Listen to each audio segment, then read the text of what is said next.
Selam arkadaşlar, hoş geldiniz. Nasılsınız? Umarım çok iyisinizdir. Sizler de sefalar getirdiniz. Evet, arkadaşlar bu akşamki açılım konumuz sizin ex partnerinizin ya da işte aklınızdaki kişi şu anki yaşamında mı maske takıyor yoksa size karşı mı maske taktı? Buna bakacağız. Eee, Umarım konuyu beğenmişsinizdir. Bakalım nasıl bir açılım olacak? Ben de çok merak ediyorum. Hadi bakalım. Şimdi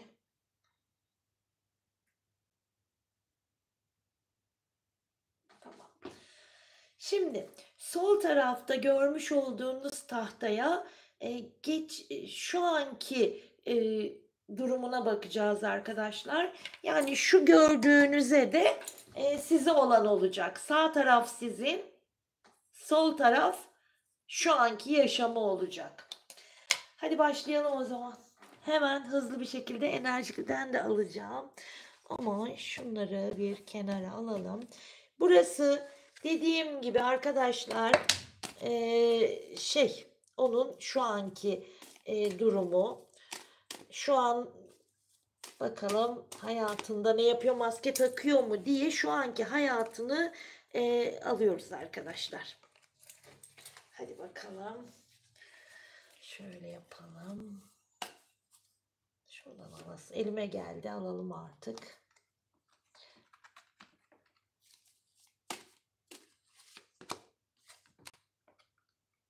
Of of of, kartlara bakın. Şu anki düşüyor, durmuyor. Şöyle yapayım da görün istiyorum altını da.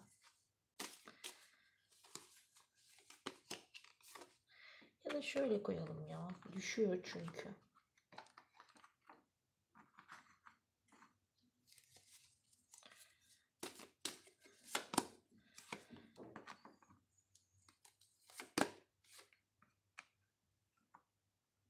Şimdi sıra sizde arkadaşlar. Size karşı bakalım. Kaç tane alt konu? 3, 4, 5.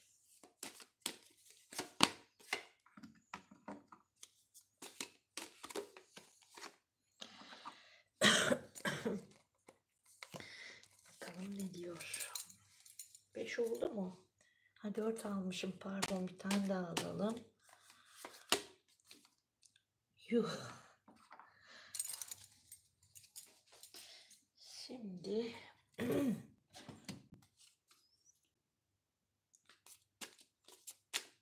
şöyle yapalım. Şu anki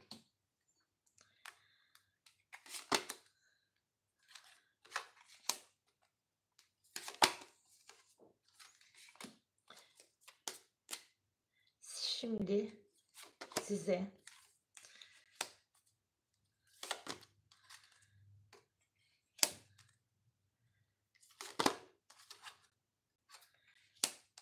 şuraya bir tane daha almam gerek size. Burada bir tane daha. Tamam.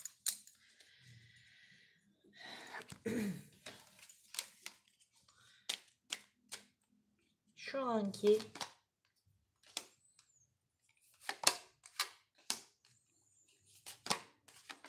ay hep adalet, ölüm, ay ne bu? Şu anki kötü ya.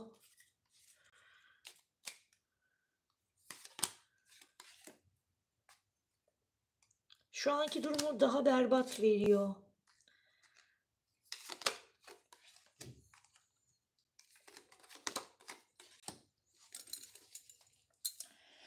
Evet, şimdi kartlardan daha alacağız.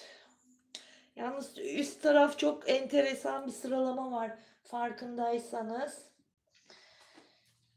Hadi bakalım, şimdi şunlardan da bir tane alalım diyorum. Bir tane de buraya.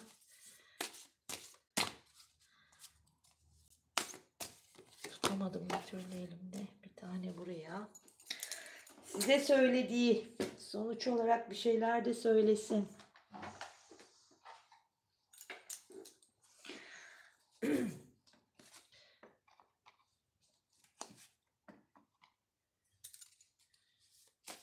Görebilmeniz için şimdilik koydum öyle.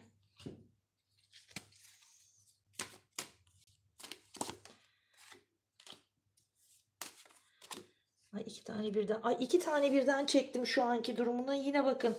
Gelen kartlara bakın. İkisinde kötü yani kartlar. Zaten bir tane de bu araba kartı geldi. O da yine kötü olan. Bakın hani ne kadar kötü, ne kadar çirkin. Şu anki durumu berbat bence. Ay alamadım bir elime. Ay çok enteresan ilerliyor açılım. Of, transformation. Ya çok enteresan şeyler var. Şimdi enteresanlık nerede biliyor musunuz arkadaşlar? Bakar mısınız? Onun şu anki durumunda ne verdi? Everything is fine. Her şey mükemmel dedi ama kılıçları yemiş. Ama burada ne var? Kılıç olması. Burada da kılıç, aslında kılıçları sapladığı siz olabilirsiniz. Bakın. Yani orada her şey mükemmel gibi gösterirken burada yine bir kılıç olmuşuyla. Ve şu diğer alttaki kartlara bakalım. Bakın nasıl geldi. Şu anki durumu, önceki durumu. Yani burada sizi bir yıkımı eksler dinliyor muhtemelen. Ve büyük bir yıkım yaşamış olabilirsiniz. Evet, hazır mısınız arkadaşlar? Şimdi şu kartlar sonuç olarak size söyleyeceği olacak ya, o yüzden şöyle kenara şu anki durumuyla ilgili ve sonraki durumuyla ilgili bilgi vermesi için aldık onları. Şimdi arkadaşlar burada maske takıyor mu? Ya da işte sizinleyken maske taktı mı?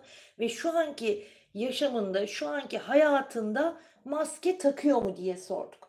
Yani şimdi burada benim gördüğüm aslında arkadaşlar, bu kişinin hani sanki fıtratında mı var diyeceğim, bana kızacaksınız ama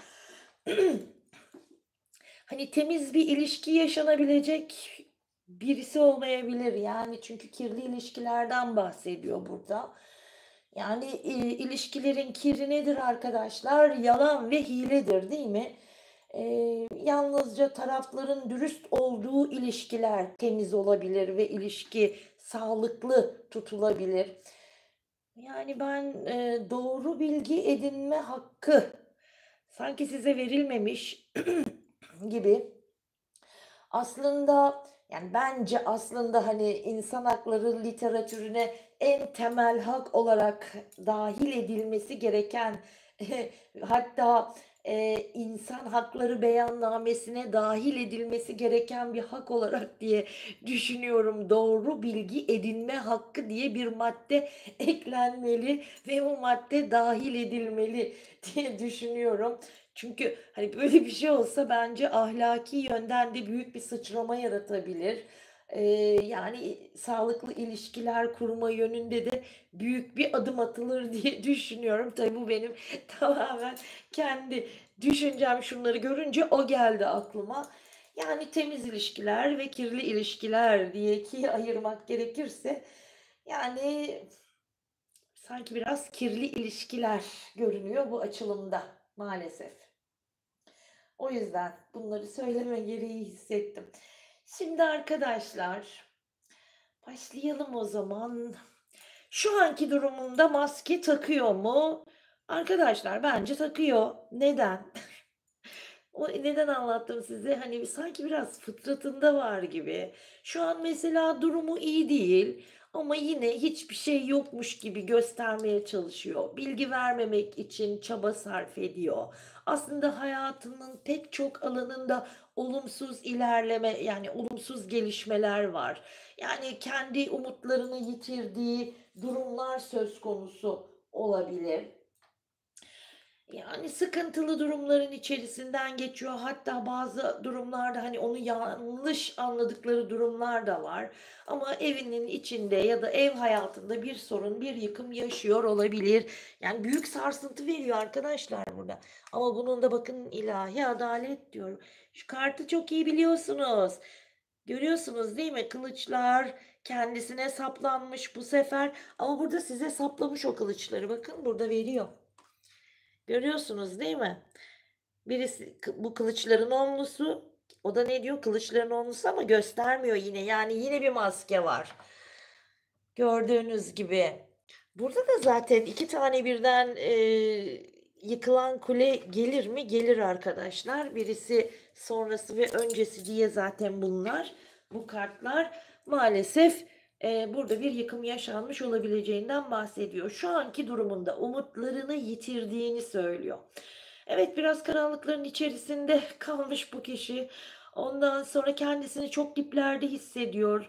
Hayatında, daha sanki böyle kötüsü olmayacak gibi bir sorun var, arkadaşlar ama, yani, dediğim gibi ev hayatında artık ilişki olabilir, evin yani, bir yıkım yaşanıyor orada arkadaşlar ama bu yıkımın tesadüf olmadığını, rastgele bir durum olmadığını söylüyor kartlar. Yani ilahiden gelen bir yıkım diyebiliriz.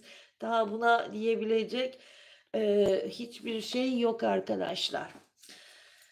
Bir müdahale var burada, bir müdahale var, bir uyanış var ama bu yıkım olmasa zaten bu uyanışı yaşayamayacak. Çünkü duygusal anlamda, yani, bu konuda birtakım karmalara sahip bir kişi olabilir diyor. Yani, bu kişinin sağlığına kavuşması için, hayatında ya da, işte, bu konuda ilerleyebilmesi için zaten böyle bir sıkıntılı bir durum yaşaması gerekiyormuş. Yeni bir hayata geçeceğinden bahsediyor. Dürüstlükten bahsediyor arkadaşlar ama işte dürüstlük sadece dilde olmamalı. Yani uygulamada da olmalı, icraatta da olmalı, değil mi? Yani bu kişiye bakıyorsun sadece yani sözde, lafta dürüst. Mutsuz bu ya.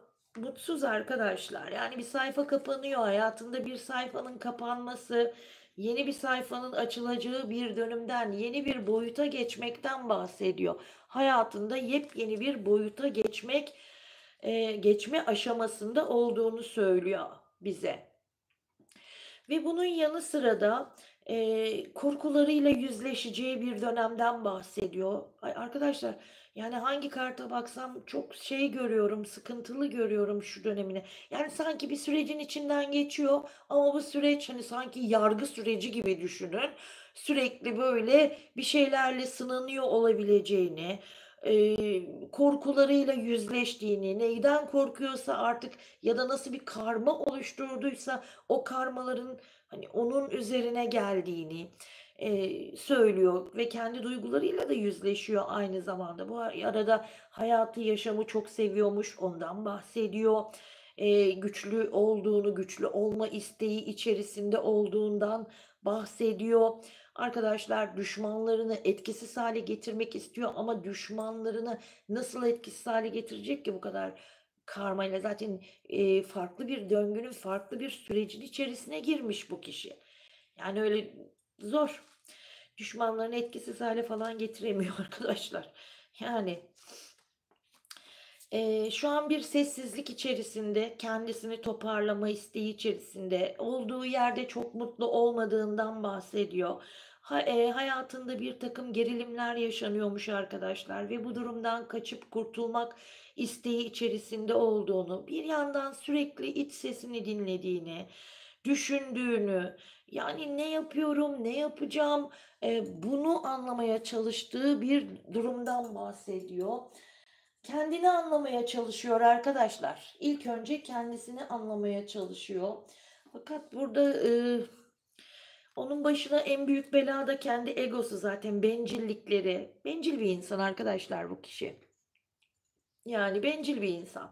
Hayatında bir kaos var ve bu kaosu, dindirmeye, geçiştirmeye çalışıyor. Hayatının kontrolünü yeniden etki altına almaya, yani kontrol altına almaya çalışıyor.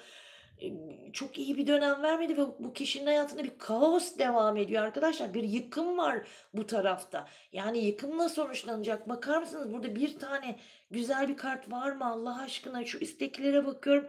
Berbat şu anki durumu. Yani bir ilişkiden bahsediyor. Artık nasıl bir durumsa bitiş, bitik veriyor. toksik veriyor etrafındaki durumları arkadaşlar. Yani, şüpheler var, dünyevi durumlarla çok fazla meşgul olmuş, dünyevi güçten bahsediyor. Bir de bu eğer hayatında bir partner varsa, bakın şimdi hayatında partner olanlar için söylüyorum, onun ailesiyle mi başı dertte? Ne yapıyor arkadaşlar? Yani eğer partner varsa bu bir eş olabilir, partner olabilir ama bu insanlarla, sıkıntı veriyor hayatında ya da, işte, kavga olabilir, bir şey uyumsuzluk olabilir, tartışmalar olabilir. Orada bir şey var arkadaşlar, sıkıntılı ama büyük sıkıntı, normal bir sıkıntı değil. Hani aile arasında ya da işte o kişinin arasında ya da bu hani partner olmasa da kendi ailesi mi? Yani bir karmaşa var arkadaşlar. Ya da işte partner varsa onun ailesiyle ilgili ya da onun ailesini istemiyor olabilir ya da oradan ona bir darbe gelebilir. Onları, zıt bellemiş olabilir ya da tehlike olarak görüyor olabilir arkadaşlar. Ama dediğim gibi orada büyük bir sıkıntı var mı? Var. Var. Var arkadaşlar. Hem de sağlam ve o kontrolü hala eline almaya çalıştığından bahsediyor da nasıl eline alacak ki? Yani artık her şey şeyden çıkmış yani artık yolundan çıkmış. Yani o şey yok. Çıkmış hani raydan çıkmış mı derler. Çıkmış yani her şey büyük bir öfkeden bahsediyor aynı zamanda. Yok arkadaşlar bakın buradaki kartlara bakın ne vermiş. Bakın fakirlik görüyorsunuz değil mi ne halde. Yani kendisini çok yoksul, fakir, kötü hissediyor. Evet. Arkasından ama bu durum onun için bir yolculuk ya da bir yolculuğa çıkmak istiyor, uzaklaşmak istiyor, olduğu yerden kopmak istiyor arkadaşlar. Ve ancak giderse bir şans elde edeceğim diyor ve burada da beklenmedik gelirlerden bahseder. Yani bir takım gelirler elde etme isteği yani parayla ilgili ya da işle ilgili mi? İşi bahane ederek mi yer değiştirmek? Yani parayla ilgili durumlardan da bahsediyor arkadaşlar. Evet. Ve sonra bakın psikik durumların ön planda olduğunu da görüyoruz. İstikrar istiyor, istikrar. Hayatında istikrar istiyor, mutluluk istiyor ama çare yok. Ölüm geliyor. Görüyor musunuz? Yani şu anki durumu pek iyi görmedim ben. Yani hangi karta baksam felaket kartları geldi. Şuraya bakın öfke diyor. Kavga, kıyamet. Yani anlaşmazlıkların bol olduğu bir durum söz konusu. Bakın bu da burada öfke der. Öfke, ölüm, yıkım hepsi bir arada. Yani bu nasıl bir şey? Berbat bir durumda. Şimdi ve ne diyor? Evet, hayatımda diyor kısa vadeli başarılar elde ettim ama ben kibirli bir insanım. Çok fazla işte kibir yaptığını, gücünü yanlış kullandığını, açgözlülüğünden bahsediyor. Açgözlülük yaptığını, bencillik yaptığından bahsediyor arkadaşlar ve hiçbir şekilde yani bu kişi şu anda da hayatında hani özveride bulunmuyor. Özveriden kaçtığını söylüyor. Yani boş yere hayal kurmuş arkadaşlar. Umutları varmış ve bu umutların yıkılmasından bahsediyor. Şu an kendimi bir boşlukta hissediyorum. Ve artık hayatımı yeniden gözden geçirmem gerekiyor diyor. Bir boşlukta evet, duygularının farkına varamadığını, bir değişim yaşanıyor arkadaşlar ama bozulma yönünde bir değişim yaşanıyor. Oldukça şaşkın bir halde yönünü, yolunu kaybetmiş durumda olabilir. Ama her şey burada der ki bakın şu kartın ters tarafı da der ki her şey onun aleyhine gelişecektir derken yanına attığı kartta yıkım arkadaşlar. Yani her şey onun aleyhine gerçekleşecekmiş. Hiçbir şey iyi gitmeyecek diyor arkadaşlar. Yani sıkıntılı fırsatları da kaçıracak. Bir takım kararlar bile verse diyor yani çok şey olmayacak onun için, olumlu olmayacak, hep aleyhinde olacak. Peki, şu anki durumuyla ilgili eğer bir ilişki yaşıyorsa ya da neyin içindeyse, neredeyse, kimleyse toksik enerji diyor. Ya da ona ne diyor biliyor musun? Yani orada bir aslında ben bu kartı, hani, şey için aldım ama hadi ne diyelim okuyalım altında, ana başlıkları için almıştım. Toksik enerji dedi. Çünkü oradaki durumu anlayabilmek için sana doğru gelmeden önce yapmam gereken çok şey var. Şu anda enerjim zehirli. Duyuyor musunuz? Şu anda enerjim zehirli. İçeri girmem ve kendim üzerinde çalışmam gerekiyor. Lütfen bana karşı sabırlı ol. Evet, enerjisi zehirli arkadaşlar ama maske takıyor mu? Zaten maske taktığını biz nereden gördük? Ne dedi bize? Everything is fine dedi ama nasıl bir halde? Bakın elinde telefon, her yerine kılıçlar saplanmış ama o selfiler çekiyor.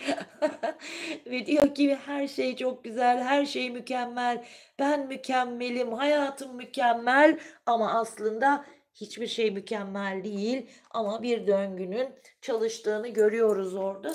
Sıkıntılı bir döngüden bahsediyor. Evet. Şimdi gelelim size karşı.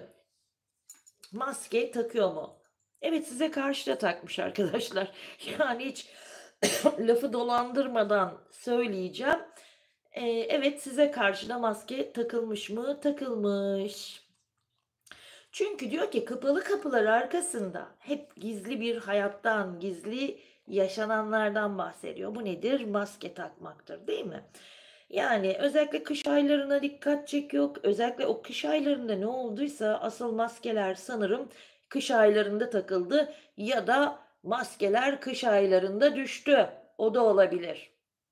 Ama maske takılmış mı? Size takılmış.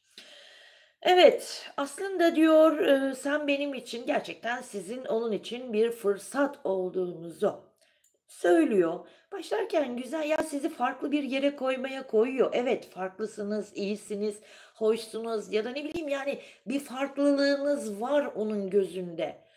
Ama bu kişi hani burada toksik enerji, zehirli enerjideyim diyor ya. Bakın. Bence bu kişinin biraz fıtratında da olabilir bu durum. O yüzden yani bu ne sebeple de olabilir arkadaşlar. Yani evet. Yani bu sebeple de olabilir. Ve bunun yanı sıra sürekli zaten bakın orada da ne gelmiş, değnek dokuzlusu görüyorsunuz. Hani böyle hep size karşı setler koymuş. Önünüze hep engeller. Yani çok net bir ilişki vermiyor arkadaşlar size karşı da. Hiç yani kıvırmayacağım, direkt söylüyorum, kusura bakmayın ama burada diyor ki hep size karşı böyle bir kendini geri çekmiş. Yani öncelik olarak görmemiş maalesef. Farklı önceliklerinden bahsediyor. Size karşı sürekli bir direnme içerisinde olduğunu, sürekli sanki muhalefet olmuş siz, yani muhalif davranmış çok fazla. Hep bir savunma, yani size karşı hep bir savunma içerisinde, bir şey içerisinde. Ama şey var, yani bir takdir de var. Ya çok enteresan bu aklınızdaki kişi ya da ex partneriniz. Bir yandan sizi farklı görüyor, bir yandan sizi takdir ediyor ama bir yandan da maskesini takıyor mu? Takıyor arkadaşlar. Yani bir yandan da bu şekilde. Şimdi bunun yanı sıra da diyorum ya burada muhtemelen eksler çok ağırlıkta dinliyor. Mesela burada diyor ki sizinle ilgili durumda cesur olan taraf olarak sizi veriyor. Yani ilişki içerisinde cesaretli olan, cesur olan ya da bu ilişkiyi sırtlanmaya hazır olan kişi olarak sizi veriyor. Ama ilişki içerisinde siz de biraz ona karşı dik kafalı davranmış olabilirsiniz, onu söylüyor. Ama diyor bir şekilde bir uyumsuzluk vardı ya da onun istekleriyle ilgili sizin bir takım farklılıklarınız ya da onun isteklerine hitap etmediğiniz bir takım durumlar olabilir diyor sizinle ilgili. Yani bu onun beklentileri ya da onun hayattan, beklentileriyle ilgili ya da bir ilişkiden beklentileri ile ilgili, farklılıklar olabilir diyor.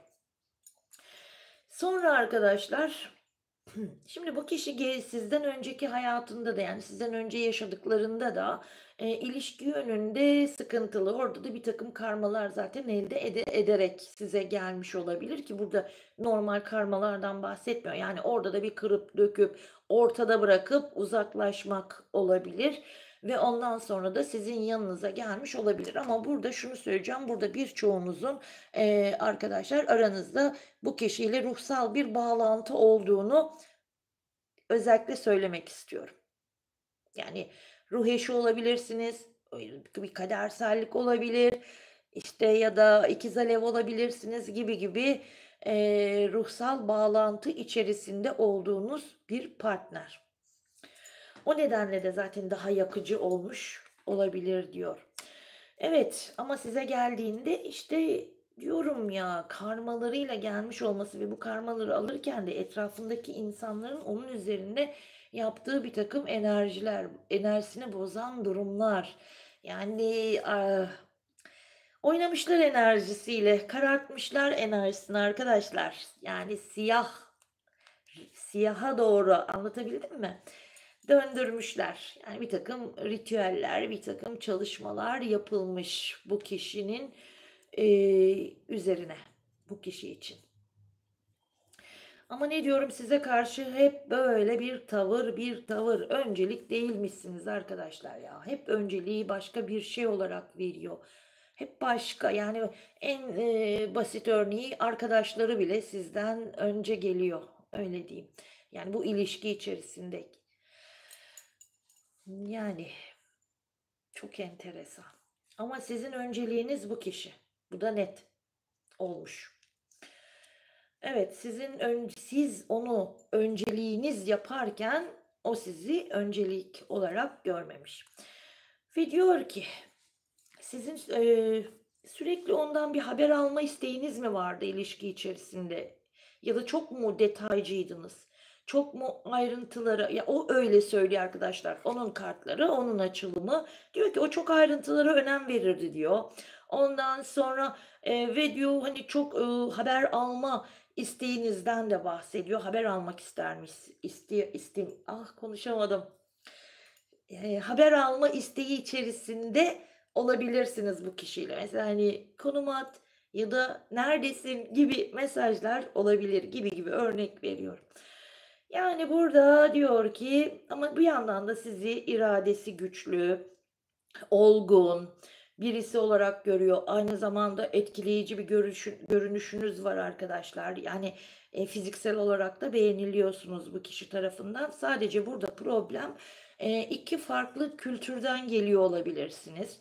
Ya da e, aranızda ya onun ailesinin ya da işte bir şeylerin kabul edin bir değişik şeyler olabilir.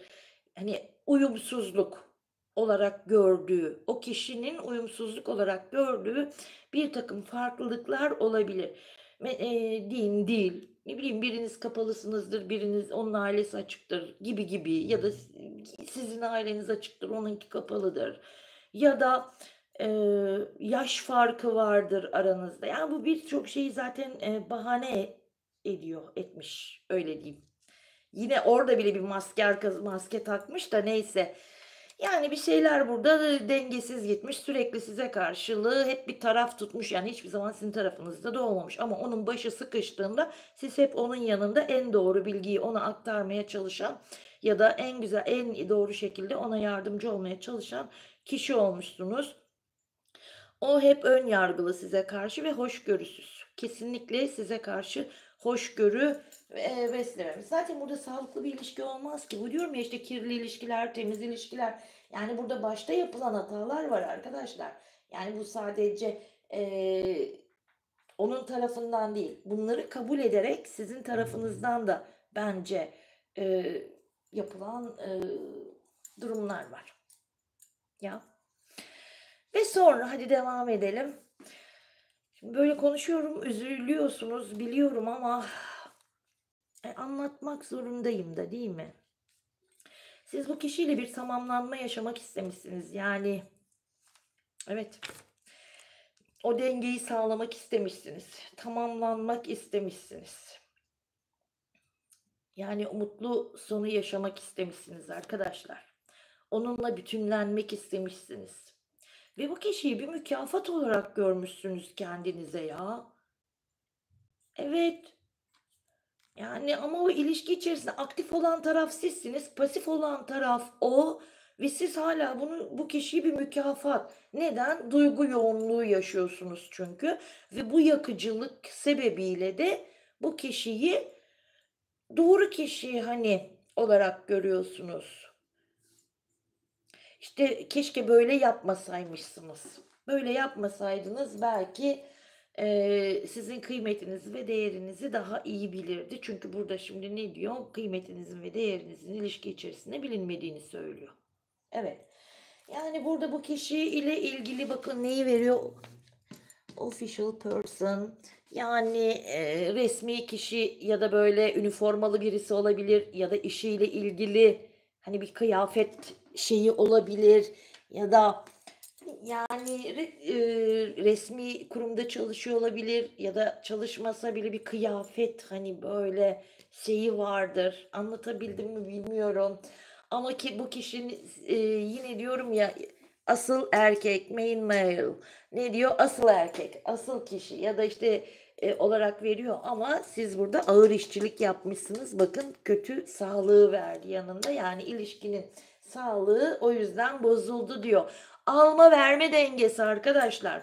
İlişkinin bütün yükünü sırtınıza almışsınız. Ağır işçilik diyor ya, ağır işçilik. Yani sevgi açısından her açıdan siz taşımış olabilirsiniz bu yükü. O da birçok şeyi bahane etmiş. Bir yıkım gelmiş. Burada bir yıkım mesajla da gelmiş olabilir. Ya da bir mesajla her şeyin başlangıcı olmuş olabilir bir mesaj. Ama yıkıma doğru götüren kişi oluyor bu sizi. Yani ondan size gelen bir mesaj. Ve bu mesajla işte yıkım başlamış olabilir. Ya. Sonra bir bebekten bahsediyor. Bebek isteği ya da çocuk mu istiyor ya da bebek enerjisi ya da sizin mi çocuğunuz var? Yani bir bebek enerjisi bu ya da bir çocuk isteği ya da sizin çocuk yapamayacağınızı mı düşündü çünkü altına ters veriyor. Bu da olabilir ya da sizin mi çocuğunuz var? Yine burada bir problemli bir konu var çocukla ilgili. Bu nedir? Kaç açılımda çocukla ilgili problemli bir şeyler çıkıyor. Ya da kendi çocuğum mu var problemli? Arası problem olabilir arasında. Yani asıl adam kendiyken, yani asıl kişi kendiyken yine bu konuyla ilgili çocukla bebekle ilgili bir problem veriyor arkadaşlar. Bir kaostan bahsediyor. Bu konuyla ilgili hala devam eden bir problemden bahsediyor. Bu konuyla ilgili zorluk yaşıyor olabilir. Yani çocukla ilgili konuyla ilgili zaten zorluk veriyor. Altına bakın yine ters geldi. Yani zorluk var. Olmuyor. Ondan sonra diyor ki yani bir şeyler kaybediyor hayatında. Sizi de kaybetmiş arkadaşlar. Burada bir kayıp var. Bakın burada mezarın başında görüyorsunuz değil mi?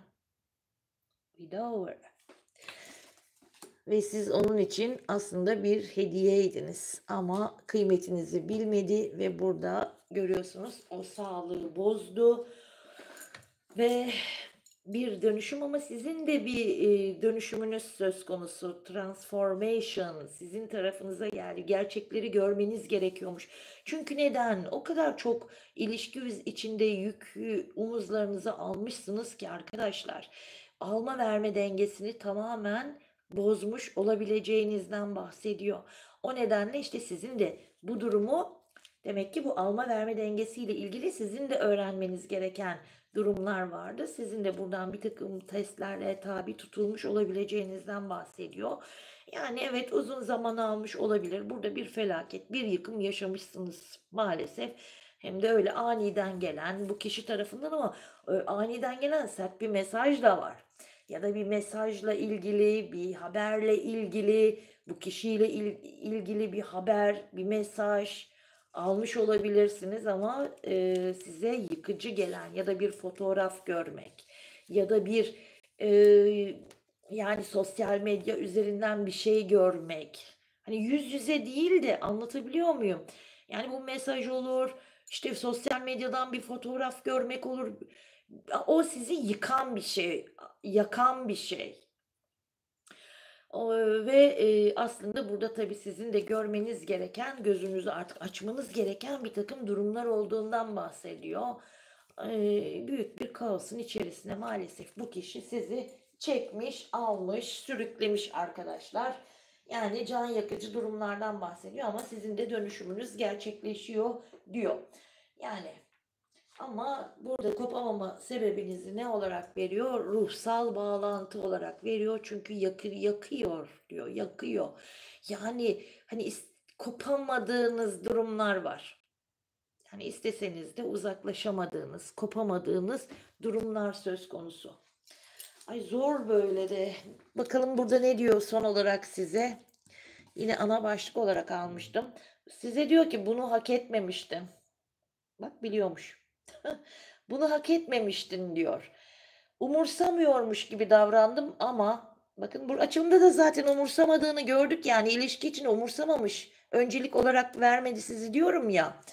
Burada da ne diyor? Umursamıyormuş gibi davrandım ama sadece korkmuştum. Bu hiç adil değildi ve ben de sana adil davranmadım. Çok daha fazlasını hak ediyorsun. Görüyorsunuz değil mi? Yani ama şu anda da toksik bir durumda kişi. Bu, sizinleyken de diyorum ya yine adil davranmamış ama aynı zamanda maske takmış mı? Evet, takmış arkadaşlar. Ama şu anda da takıyor. Şu anda daha fazlasını takıyor. Bakın, sizinleyken o kadar değil. Ama şu anki durumu var ya, şu anki durumunda zaten psişik bir takım durumlar da bakın burada harekete geçmiş. Yani onu etkileyen, tetikleyen, yani bir şeyler var burada. Normal durumlar yaşanmıyor arkadaşlar onun tarafında. Evet, biz ne dedik? Hani maske taktın mı?